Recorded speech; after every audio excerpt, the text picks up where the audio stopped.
ବାହାଦୁର ନାମରେ ଚାକରଟିଏ ରଙ୍ଗପୁର ଜମିଦାରଙ୍କ ପାଖରେ ଥାଏ। ତାର କାମ ହେଲା କଚେରୀ ଘରର କାନ୍ଥ ଚୌକି ଇତ୍ୟାଦି ଭଲ ଭାବରେ ସଫା କରିବା। ବାହାଦୁର ସେସବୁ ସଫା କରେ।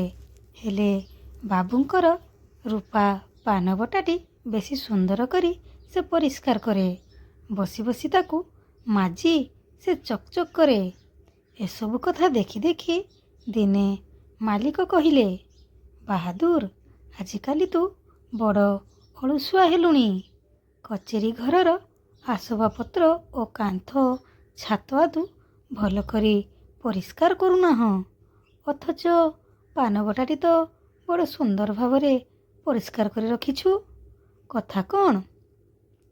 ତାପରେ ସେ ବାହାଦୁର କହିଲା, ମାଲିକ, ଅସଲ କଥା କ'ଣ କି ଆପଣଙ୍କ ପାନବଟାରେ ଯେଉଁ ବାସନା ପାନଖିଲ ଥାଏ, ସେଥିରୁ ମୁଁ ମଧ୍ୟ କିଛି କାଢ଼ି ନିଏ।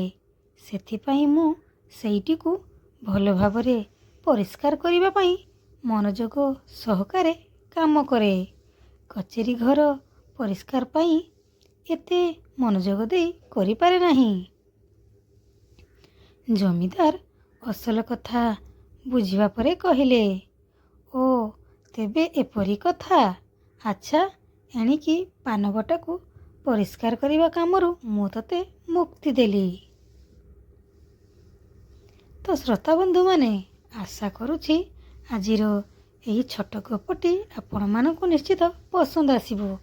ଆଉ ପସନ୍ଦ ଆସିଥିଲେ ଭିଡ଼ିଓଟିକୁ ଲାଇକ୍, ସେୟାର ଆଉ ସବସ୍କ୍ରାଇବ୍ କରିବାକୁ ବିଲକୁଲ ବି ଭୁଲନ୍ତୁନି। ତେଣୁ ଆଜି ପାଇଁ ରହୁଛି। ବାଏ। ପୁଣି ଦେଖା ହେବ ଆଉ ଏକ ସୁନ୍ଦର ଗପ ସହିତ। ଜୟ ଜଗନ୍ନାଥ। ସମାପ୍ତ।